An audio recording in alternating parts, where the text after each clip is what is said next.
To replace your coolant overflow reservoir, it's located right behind the driver's side headlight, right next to the battery.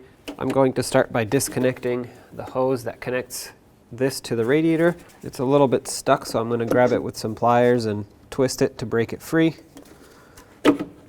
There we go. Pull it upwards, make sure no coolant is leaking out. Next, with a 10mm, remove this bolt here that secures the reservoir onto the bracket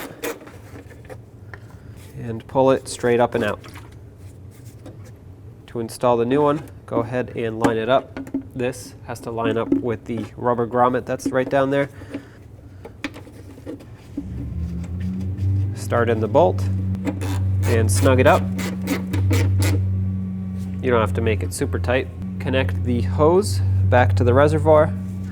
And now what I'm going to do is open it up, and I'm going to transfer all of my remaining coolant from the old reservoir into this new one. There we go. Cap it off, and you're done.